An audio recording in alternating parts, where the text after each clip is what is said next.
Okay, look, so no matter how you may feel about this movie, can we please just all admit that Kaylee Spaney and David Johnson need as many jobs as humanly possible because they absolutely killed it. Kaylee Spaney easily could be the new Ripley of this day and age. I hope if they make another film, she is a part of it. And David Johnson, like I said, needs to not only be in the next Alien film, but as far as I'm concerned, give him all the roles. Because first it was Rye Lane. I've never seen Industry, but I heard he's pretty good in it, and now I might have to go watch it. But as far as I'm concerned, no matter how you may feel about this movie, let's just all agree that those two are the future of this business. And look, as far as I'm concerned, this is Alien Romulus.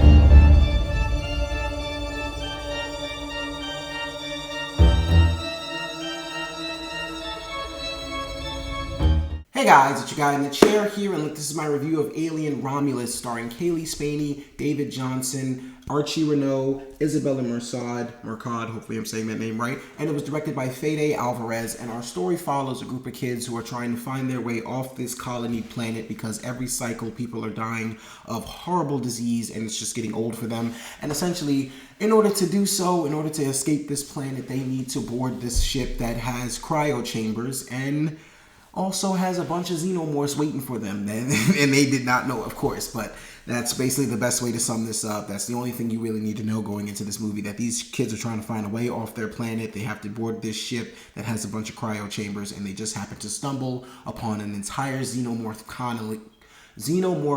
colony that completely will terrify the shit out of you. And look, guys, like I said, no matter how you may feel about this movie, the one thing that we should all be able to agree on is that Kaylee Spaney and David Johnson, I don't know Kaylee Spaney's character's name, but I do know David Johnson's character's name, Andy. As far as I'm concerned, those two deserve all the work in Hollywood that they can get because they absolutely murdered these roles. Kaylee Spaney, I'll start with her. I've said it since Priscilla. Ever since that damn Priscilla movie, I could not get the image of a superstar out of my head when it came to Kaylee Spaney, and she continued to prove it in Civil War, holding her own next to Kirsten Dunst, and completely just murdered it once again in Alien Romulus. She is, as far as I'm concerned, the new age Ripley. If they were to make a brand new Alien franchise from here with her character, she should star in it because she could easily be the new age Ripley. Kaylee Spaney delivered.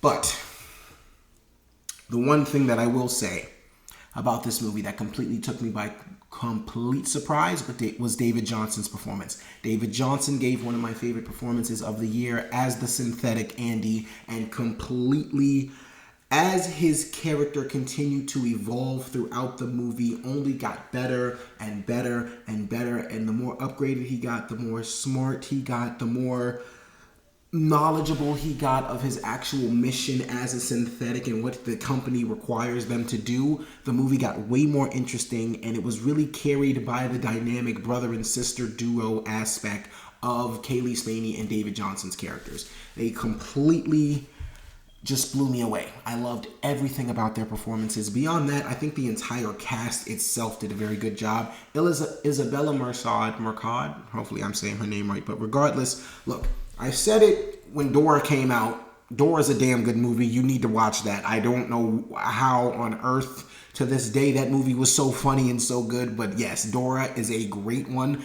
Isabella Mercad killed it. Instant Family, an immediately underrated movie that people need to see as soon as possible. It is ridiculous. I meant to say immensely, not immediately, but it's an immensely underrated movie. Instant Family, please watch it. And now, well, I'm sorry, she was also the only good thing about Madam Web as far as I'm concerned. And here in this movie, she becomes a scream queen. She was absolutely mind-blowing as far as I'm concerned. She killed it. And there's one scene in particular that she hinted to that made the entire cast and crew kind of look away. I'm not going to lie, I've probably seen grosser scenes, but there are some scenes in here that'll make your stomach churn a little bit.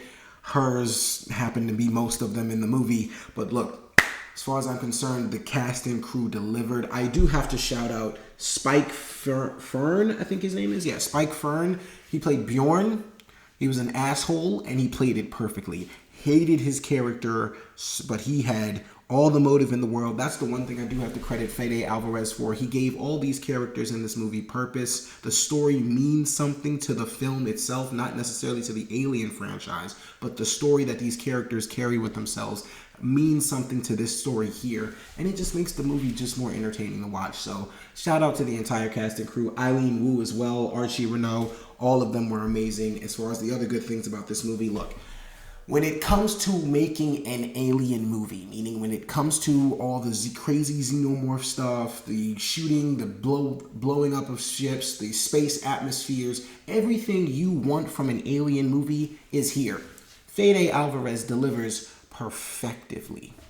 I mean, like I said, as far as an alien movie goes, Fede Alvarez delivers. This, for me, would be what I would describe as a love letter to the Alien franchise, because it fits in between Alien and Aliens so perfectly. It also gives a little chef kiss to Prometheus and does a little diving into things that they introduced in that movie. But this movie here is a love letter to the Alien franchise, and Fede Alvarez completely took me by surprise with the things that he did here in this movie, starting with the environment itself. Fede Alvarez seems to have a great eye for creating environments that are very creepy and tension-filled. He did it in 2013's Evil Dead. He did it in Don't Breathe, and honestly, I think Don't Breathe is still one of his best environments to date. But here in Alien Romulus, he uses everything that Ridley Scott and James Cameron gave us in the previous films. And I'm just hinting, I'm just talking about, as far as I'm concerned, Aliens,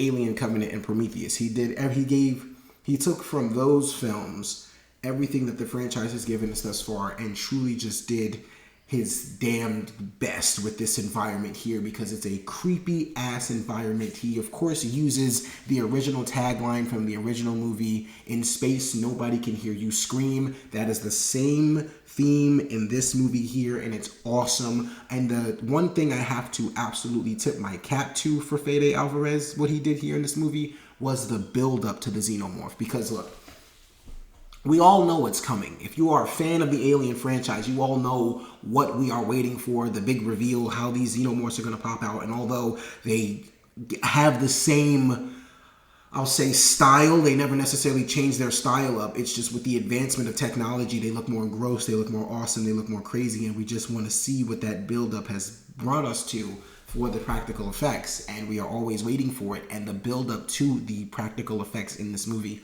are astounding. The tension that is built throughout this movie, mainly when they get on the ship. Once they get out in space and they have to start discovering stuff, that's when the tension slowly starts to build. That's when you start to creep into the horror elements and aspects of this movie. Fede Alvarez does a great job with it. He also does an immensely good job at making this movie very fun. Like, one thing I'll point out James Cameron did in Aliens, he really took everything that Ridley Scott introduced in Alien and built upon that and did some really cool things with the xenomorph effects, as far as the acid blood and just the way that they hatch and things like that. And Fede Alvarez does the same here. He does a lot of cool things with the acid blood. Shout out to the zero gravity scene.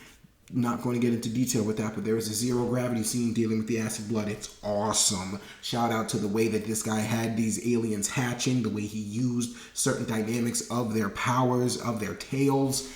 Awesome. And beyond that, there's one really cool shot when Archie Renault's character is going through what he's going through. I'm not going to spoil it, but look, there's one shot that is absolutely beautiful of all the xenomorphs coming, and the xenomorphs just look damn cool. They look really good in this movie. I'm telling you, there's a lot to love in this movie. And I've heard the mixed reviews, but we'll talk about that in a second. But look, there's a lot to love in this movie. If you are an Alien fan, this is literally an Alien fan's wet dream. I would describe it as, it's really good. It's really fun.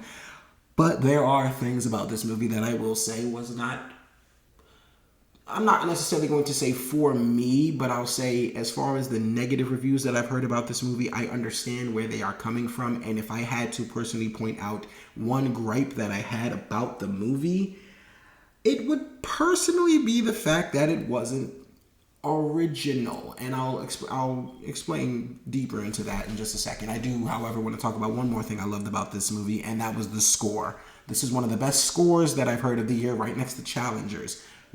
Challengers still reigns supreme as far as scores go, but it's far as some of the best scores I've heard this year, Alien Romulus has one of them because it's so scary. It is so spine-tingling, chilly.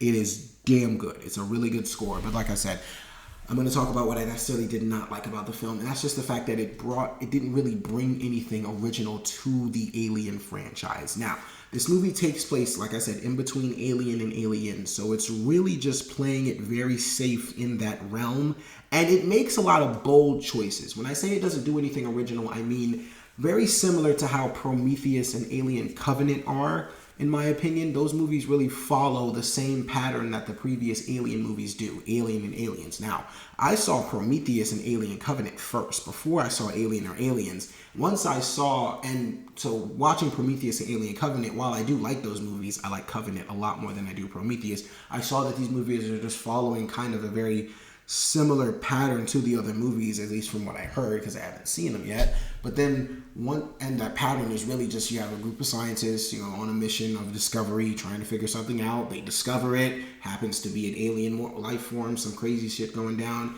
and it just plays out as a survival mission, and you got to find out what the heck is going on. And there's other twists and turns into it as well, because Alien Covenant introduced a lot with Michael Fassbender's David character colonizing a lot of these xenomorphs at first, so there was a lot of stuff to do with that. But for me, very simply, I feel like those movies really just followed a pattern, and once I saw Alien and Aliens, I realized that the pattern that those movies created was a lot better than what Prometheus and Alien Covenant were, but they were still a lot of fun. But this movie here really just follows the same pattern that the Alien franchise has already created. And while it does make some bold choices, it kind of just doesn't necessarily do anything, in my opinion, to... And this is going to...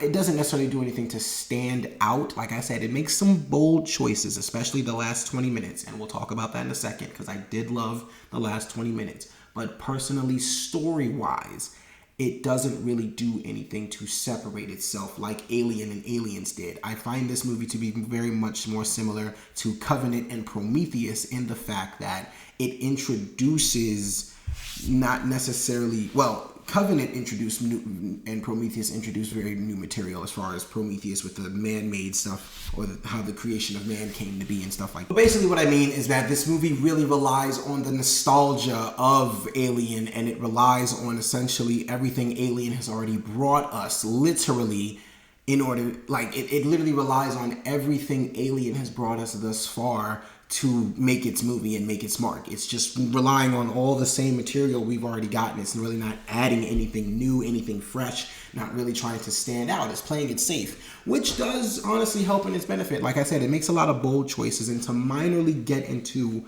one of those bold choices that you either may buy completely or it may not work for you, but I could truly see once this decision was made where the miscommunication in what this movie is happens. There's one character who is brought back. I won't necessarily get into spoilers of who it is, but there is a character that is brought back in this film, and like I said, it's really just heavily... Instead of kind of adding a new character or maybe just a new something fresh in this area, it kind of just recycles a character from the previous movie and just really plays it safe, doesn't really try to do anything out of the box. Now, as far as the last 20 minutes, that's when it does try to do some out of the box type shit. And look, I'm not going to fault this movie for what it did in the last 20 minutes, because for me personally, it was awesome. I bought into it. I thought the last 20 minutes of this movie was out of this world. It was completely everything it was honestly everything I wanted from this movie. It was why I was so excited for this. Well, I didn't know this was going to happen in the last 20 minutes, but it's why I was so excited for this movie in the first place, just for some out of this world, raging, insane shit to happen. And that's what you get in the last 20 minutes. From the moment they step on the ship, it's nothing but tension building. There are great shots throughout. The horror aspects are amazing. The xenomorphs look great. The zero gravity scene is awesome. There is a lot of cool alien shit here, which is why I cannot be too upset about this movie. Like I said, personally, it just doesn't do anything like Ridley Scott's Alien and James Cameron's Aliens did to really stand out in the franchise and make itself bolder and bigger on a grand aspect of things. But It just really it's like I said, that's why I more so describe this movie as a love letter to the Alien franchise, because it literally uses everything that this franchise has given us thus far and just makes its little movie here and just wants to fit right in between everything that we've gotten so far from this franchise, and it works. It plays it safe. I had fun. I'm not saying it's a bad movie. It's just, if I had to say one thing, kind of just lacks originality, and honestly, it has a big thing to do with the character that they brought back. But regardless, look, overall, Alien Romulus is full of great performances. Fede Alvarez did an amazing job directing it. It is, like I said, it's an Alien fan's wet dream. And I really don't think you can ask for more from a franchise like this, especially since, you know, it's probably going, like, Aliens is as good as it's going to get. So while it probably will never get better than those films, this is a damn good entry. It's a lot of fun. And for all those reasons and more, guys, I'm going to give Alien Romulus a 3.75 out of 5 stars. All right, guys, so Alien Romulus, have you seen it? What did you think about it? Look, thank you so much for watching. I really do appreciate it, guys. Be sure to like, share, and subscribe. All that good stuff and so much more. Look, this is your guy in the chair. More content coming to you soon.